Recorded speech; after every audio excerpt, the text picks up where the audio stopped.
say at the beginning? You think you know, but you have no idea. Follow me on a day through my life as an independent artist. Nice. Now, what was your inspiration behind your latest single, Diving? Oh, that's a loaded question. So there was a lot of inspiration that went into it because I wrote it during quarantine in my second artist development boot camp with the Voice Box, but my first boot camp that was virtual because we were all in lockdown. So basically, the inspiration was the self-discovery behind everything that went into creating the track and going through that time in quarantine and boot camp because I really had to sit with myself because I couldn't go anywhere. Right. And all of the excuses I had made for myself, like, oh, I'll do this when I have X amount of time, kind of was blaring back in my face. So you have nothing but time now. Yes, exactly. So with this song, with this track, I felt like very introspective. Like I really wanted to delve deeper into myself, and that's where the water metaphor came from, and that's kind of where I started with that. So the inspiration was really me finding myself in my music again. So there was a lot of introspection involved in Yes. writing of Diamond. Yeah, a lot of self-discovery, a lot of me realizing the walls that I built up and the smoke and mirrors that I kind of hid behind. I mean, I love to describe myself as a Pisces, and the whole first verse basically is talking about being an ocean child, and I'm a whole. I personify the water as myself, the ocean as myself. Why is that?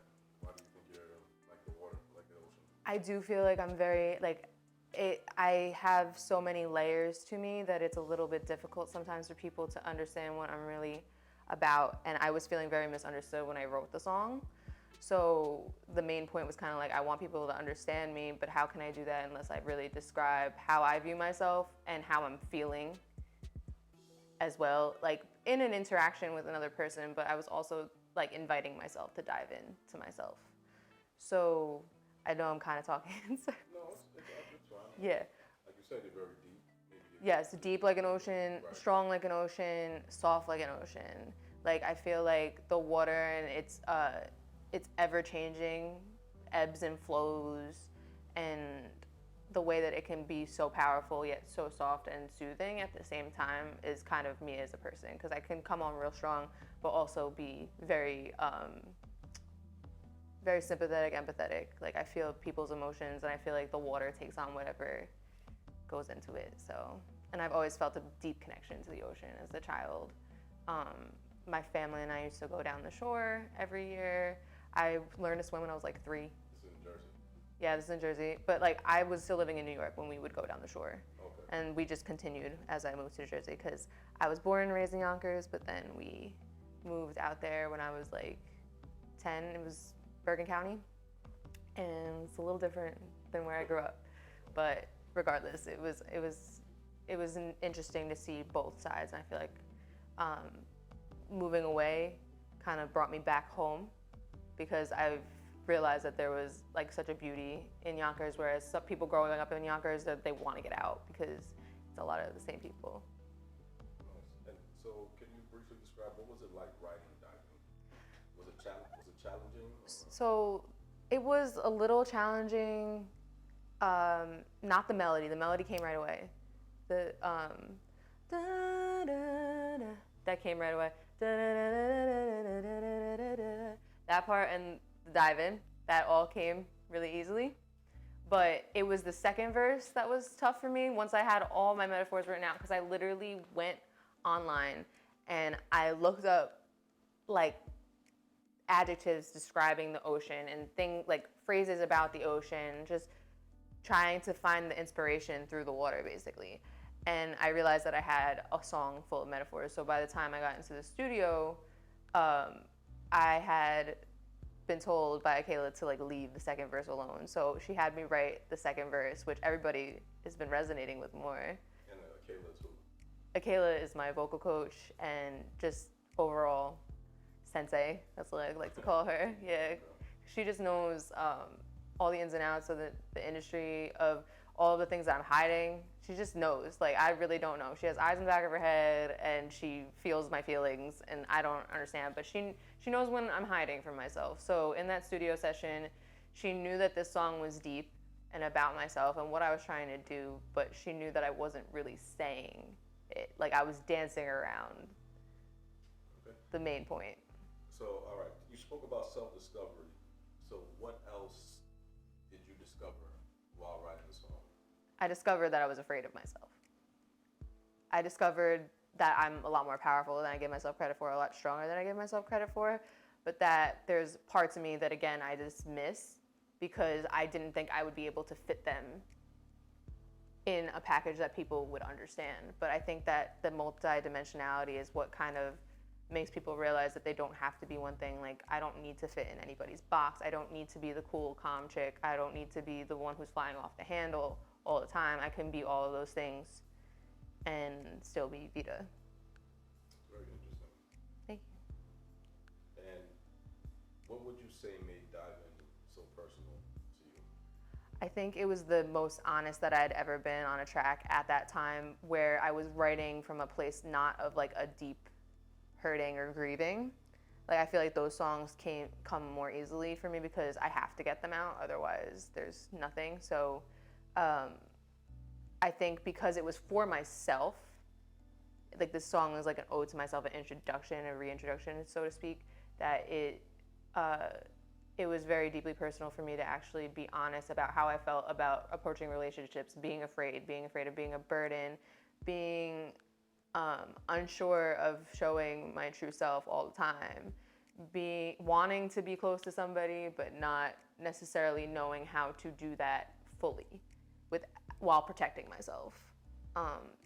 Basically, how do I explain so that people understand me? How do you explain yourself so that people understand you? Yeah. I mean, is it that important to you that people understand you? Or is it more important that you just tell your story and however it comes out is how it comes out? Well, I've realized that it's kind of the latter, but at the same time, like at the time, I feel like things can get misconstrued as an artist, but I think that the beauty in a great artist is when they just tell their story without necessarily worrying. But I think part of what makes me is that I do want it to really impact people. And you want it to impact people in a certain way, or just impact them generally?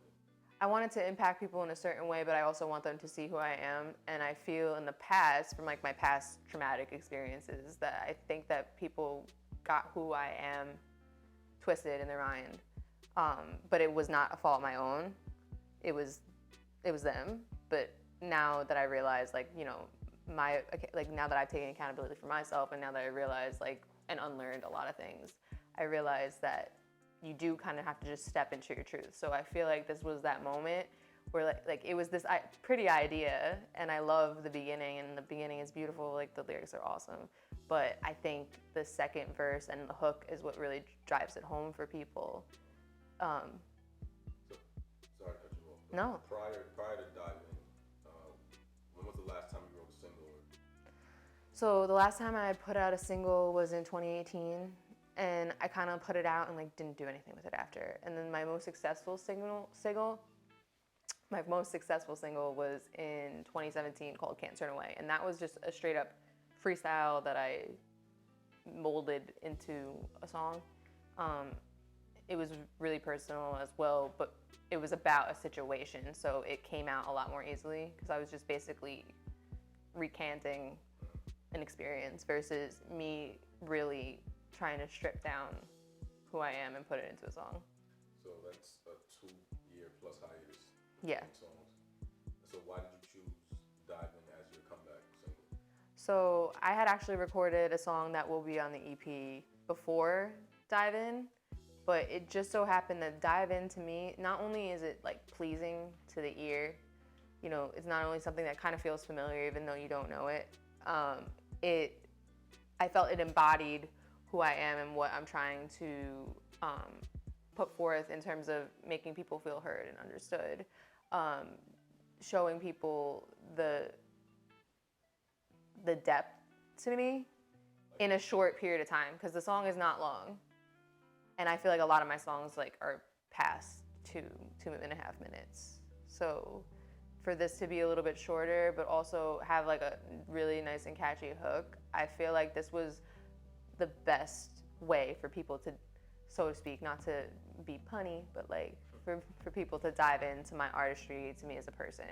It really just, I feel like it was an invitation basically to really be there with me. That's why I've been trying to be as transparent as possible, because like you said, like the best artists really just put the work out, whatever they feel. And how it's received is how it's received. How it's supposed to be received, exactly. Right.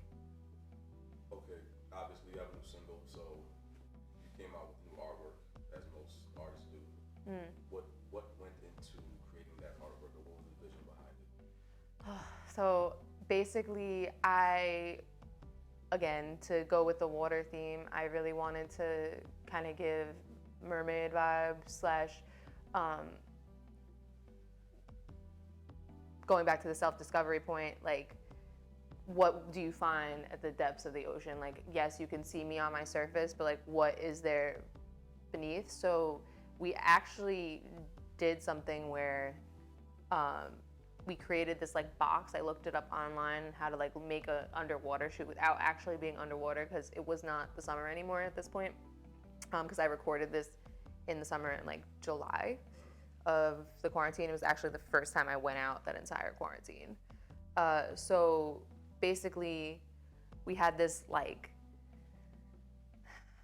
tray, a clear tray. It looked like a mirror but not an actual mirror, and you would pour water on the top and set it above something, and then my videographer would shoot it from above while the creative director Sterling kind of like move the water around. So the artwork that you're seeing is actual, like no filter or anything. It's literally just the water that we created above it. It was leaking all over me as well. Okay,